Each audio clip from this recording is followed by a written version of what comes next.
Good morning, friends, and thank you for joining us today here at Journey Home Meditation for the morning sit.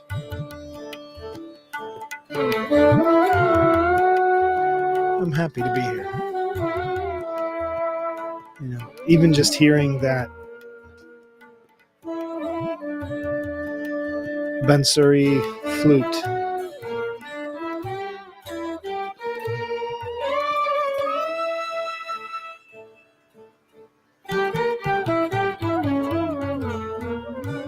it's amazing what music can do, what power it holds in our lives, I think. Now, it's one of those triggers, those stimulus that we can choose. They're not all like that. I'm sure, as you all know, sometimes we are triggered into this place of feeling certain feelings or sensations by things that are seemingly out of our control, right? We don't get to choose them. If I want to be brought back to a certain place in time, I can choose an album off the shelf. I can put it on the record player and I can be transported emotionally, sometimes even physically, my physical sensations. I throw on a hardcore record from 1996 and all of a sudden I want to start throwing windmills and picking up change. But my body at this point would scream at me if I attempted to do so. I could easily get down to pick up change, but I don't think I'm getting back up. Not so quickly. But that's something that I have been thinking about this last weekend, is the notion that something is triggering me beyond my control. And this is one of the main reasons that I started doing these practices, right? I began these practices a few years ago on a daily basis. I've been doing these practices for on and off for a lot of years, whether it was chanting the Maha Mantra or sitting in lotus position, meditating on the teachings of the Buddha, or sitting zazen. Throughout my life, there have been these periods where I would keep returning to these practices, right? And I always knew these for myself, these practices were more than just physical practices. These were not only meant to make my body healthier. These were spiritual practices. And that's not the body. Spirituality is the body. It is within our bodies. It's within our hearts. It's within our minds. It's fully encompassing this experience of life. And I've always been a person who values devotion, devotional practices, devoted people. I would love going to the temples to spend time with devotees of any sect, of any religion, since I was a child. Being able to sit with nuns, a few of them, or talking to a priest or a monk. It was always a thrill for me as a child. I wasn't exposed to a lot of experiences with monks and nuns, but there were a few times where I did get to meet a nun. I remember meeting a nun. I must have been 11 or 12 years old. Um, I was riding the city bus in Tucson, Arizona. I hadn't moved there yet, but I was visiting my family.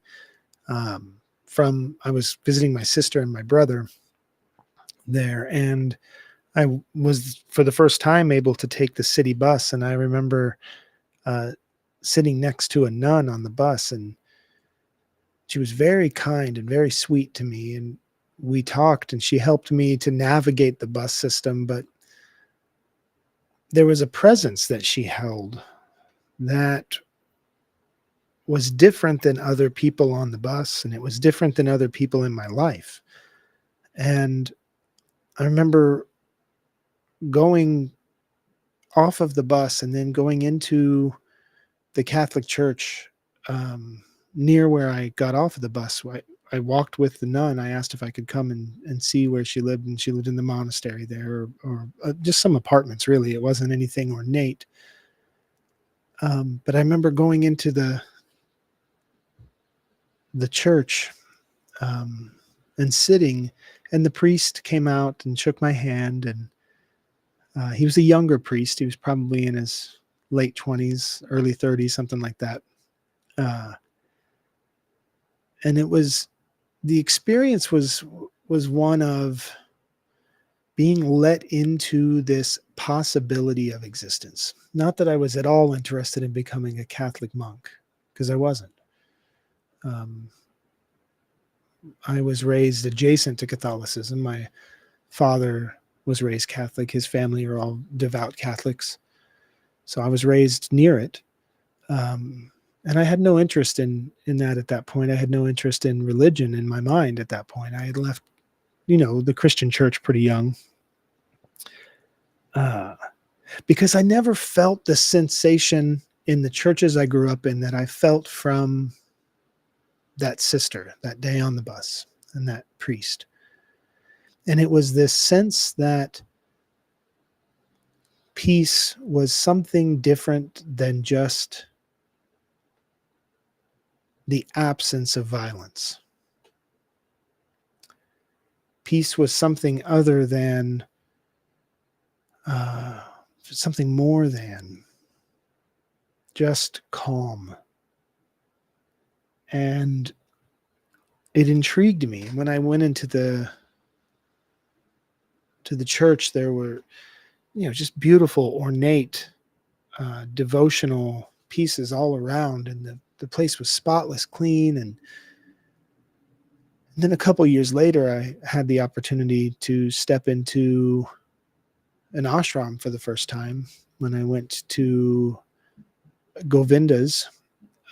With my mother took me to Govinda's when I was, I think, 13 or 14. We had just moved to Tucson, and I was vegetarian, and my mother had heard of this place that had very cheap vegetarian meals on Sundays. So she thought it would be a cool thing to take me there, and it was very cool. And I chanted Hare Krishna for the first time, and met the monks, and I bought a punk rock album on cassette from a band called 108. and uh, and while I did not, immediately dedicate my life to the renunciation of all worldly things and join the monastery, it joined me. It joined me in this different way. And it's been something that I've walked away from more often than not throughout my youth, but I always came back. I always came back. And I knew that coming back in to a temple and showing reverence, even if I wasn't what I thought was a devotee at that time, I knew that this place was a sanctified space, and that there was something being offered here that was deeper than just religion. And when I say just religion, I mean deeper than just the social politics of religion. There was something ineffable, something without words. But I know that when I'm in those spaces and when I'm with these people, I feel a relief from anxiety in a way that I cannot describe in a short amount of time. And it's only in the last few years that I've really taken to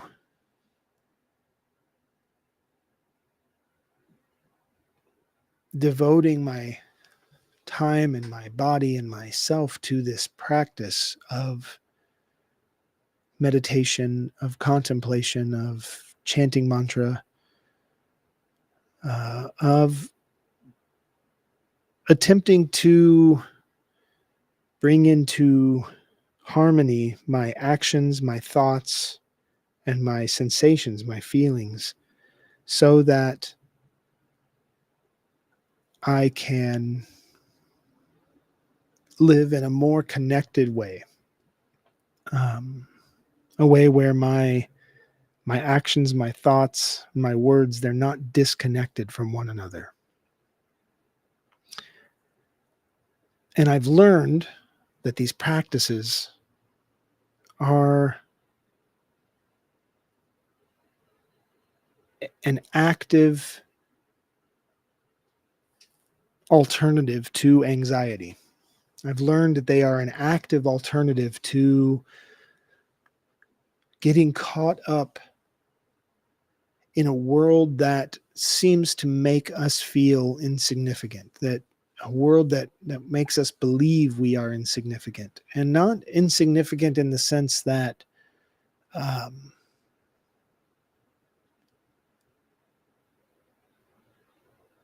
you are useless, but that you are only to be used for a certain thing, or that you are to be used at all.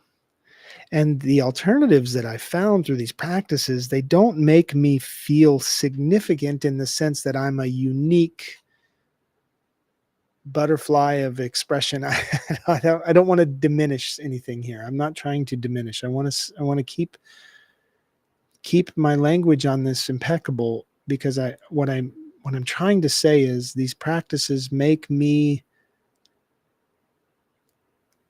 understand that I belong. This is a practice of belonging more than anything that I found. It's a practice of belonging. That's the sensation that I got from the sister on the bus. She knew where she belonged. Not that she only belonged there, she knew she belonged everywhere. So knowing that she belonged allowed her to have this comfort within her own body, this peace that's bigger than nonviolence, this peace that is beyond non-conflict.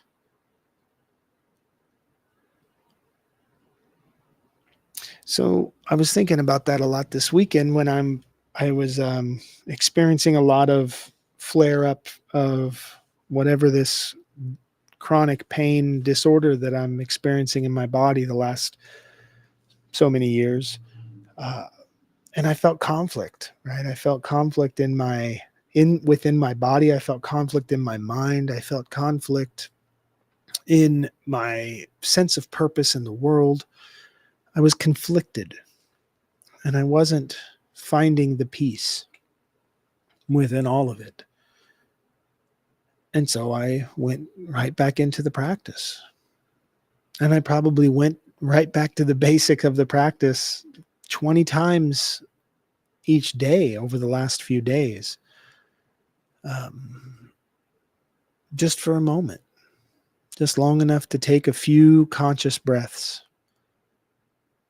where I utilize the things that we utilize here on this program of breathing in through the nose into the bottom of the belly. Even just that very simple thing can be quite tenuous and quite difficult to a body that is experiencing a lot of pain, to a mind that is experiencing a lot of conflict. That can be the practice. Just that 2 or 3 breaths. And it would bring not relief from my pain, but it would bring me into a more belonging sense of wholeness in myself. I could grow in my scope of who I think I am just enough to accommodate whatever the pain is. And that's key. I'm not rejecting or getting rid of anything. I am discovering the other ways in which I can grow to accommodate the pain that I'm in. And that's not just physical pain. That's not just the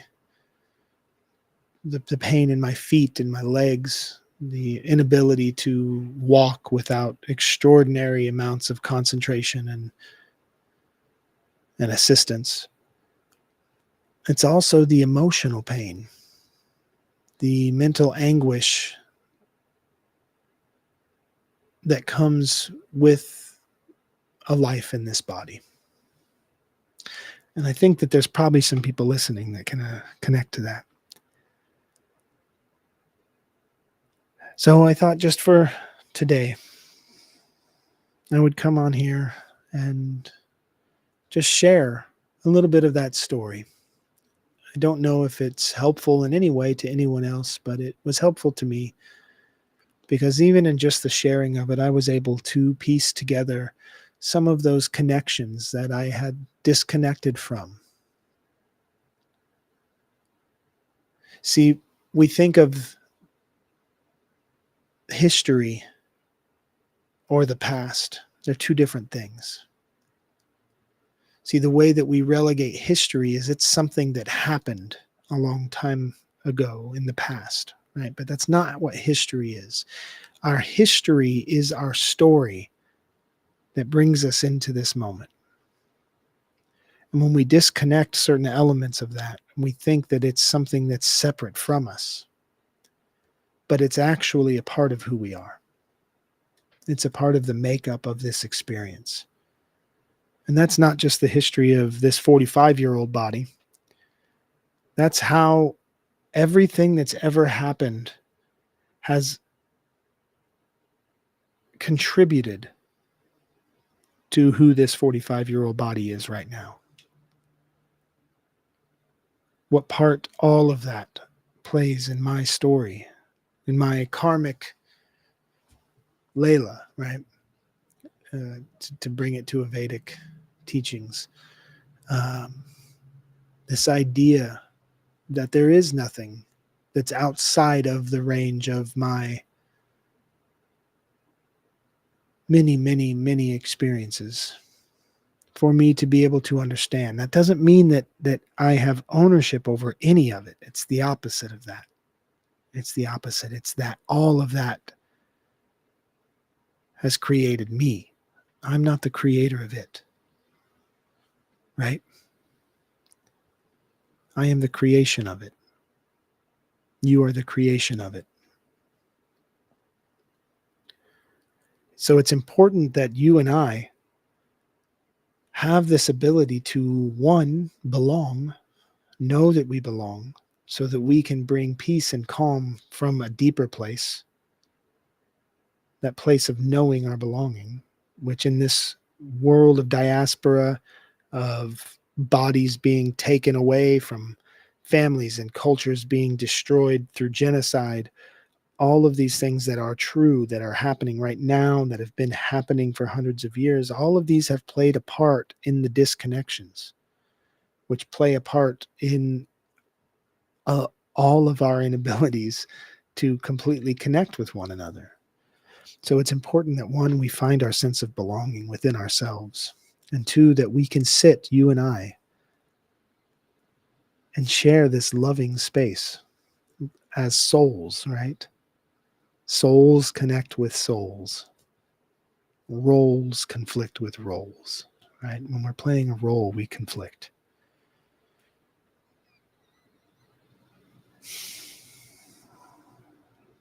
So as I sat with that sister on the bus and I felt that sense, it was my soul and her soul. Her sense of belonging within her body helped me to connect. And I felt that with the hundreds or thousands of monks and nuns and priests and devotional peoples from all sects of all religions that I've met since that day. I get that sense from a deeply rooted person that they belong, and that tells me that I do too. even if my body doesn't want me to, even if I don't want to belong in a body that's riddled with pain, uh, I do. And it's through that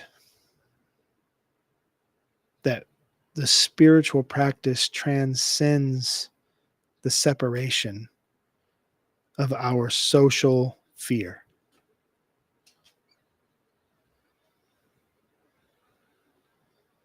And anxiety, this is a symptom of social fear. This is a symptom of that disconnection. This is what happens when we feel isolated and alone, but not alone in the same way that you can feel a sense of peace with aloneness, right? There's all one and then there's alone. And to a child, being alone is sometimes the most terrifying thing. And we live in a culture that has made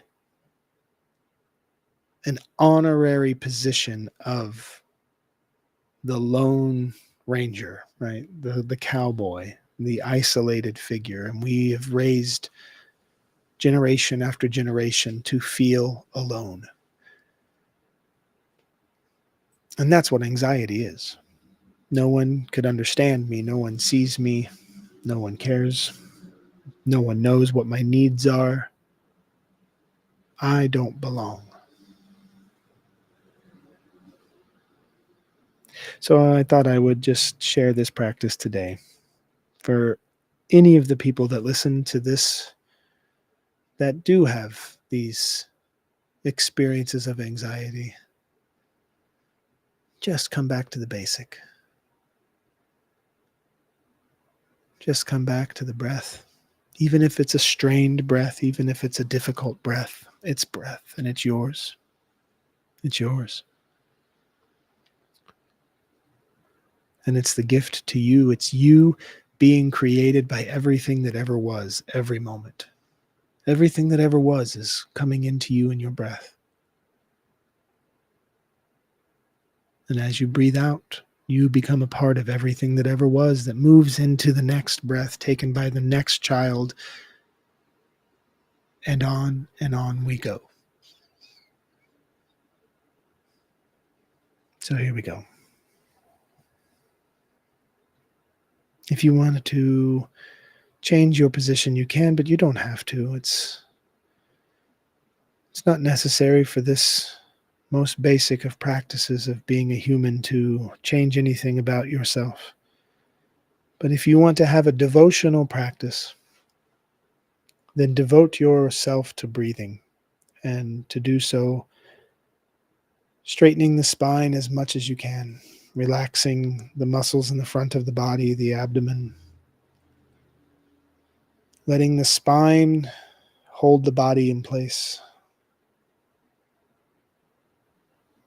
And as you begin to breathe with intention, shift the breath to breathing into the lowest part of the body, bringing the diaphragm down into the belly, expanding the belly as the organs are moved to make way for the breath moving into the body. Breathing in through the nose to the bottom of the belly, we begin.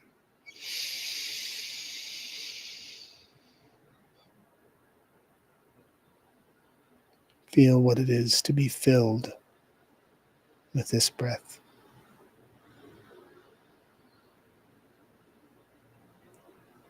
And release.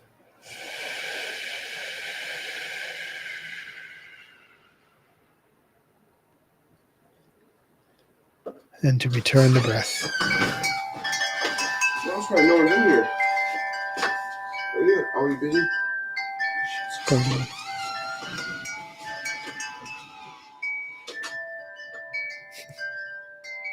And breathing back in.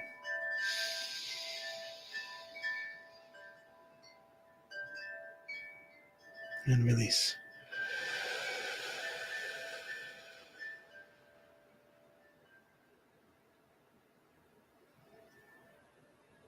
And breathing back in.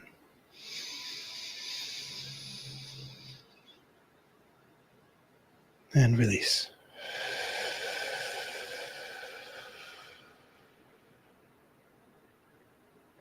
Just those few breaths, I've already shifted my body into a more present state. My thoughts, my actions, and my sensations are all aligned.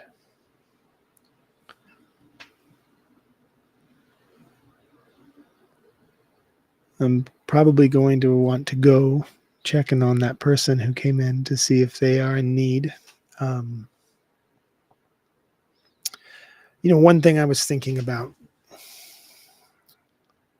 this morning was I heard somebody talking about releasing that which does not serve me. She said, I'm releasing that which does not serve me. And I thought about that more and more and more, and I tried to go deep with it, to think about what it means to release that which doesn't serve me. But everything I feel is serving me.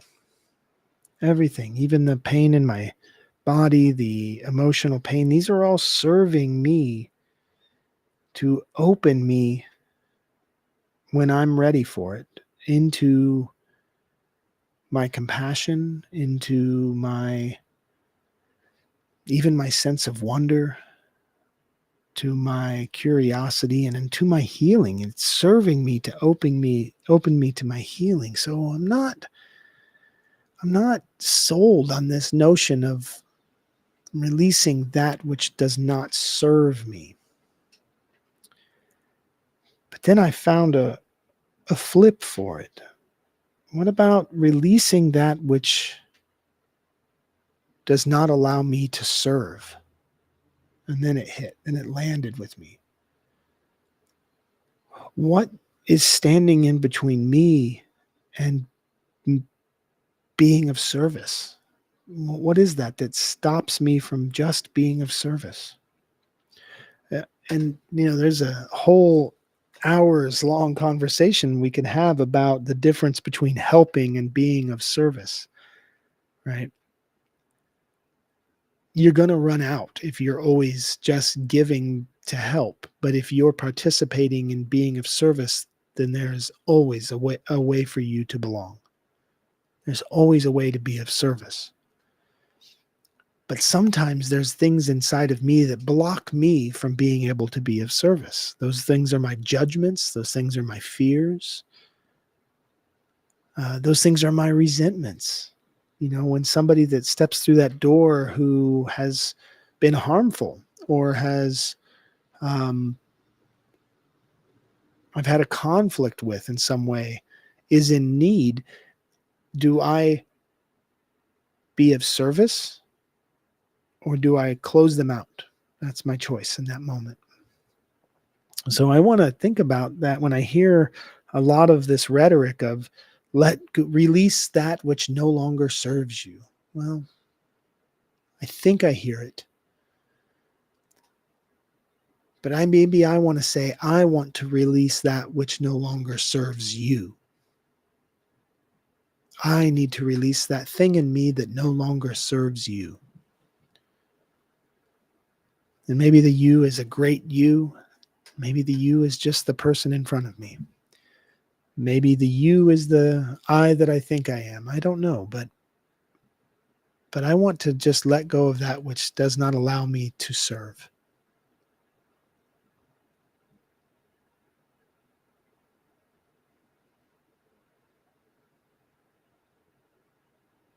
Because it's in my service that I do find that the peace of belonging.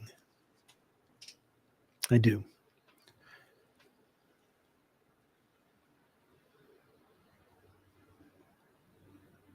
So thanks for being here today. I hope this little bit of sharing is helpful in some way.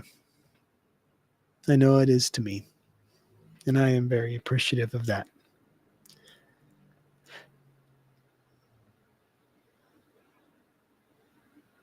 All right, everyone. Maybe I'll see you again this week. We'll see.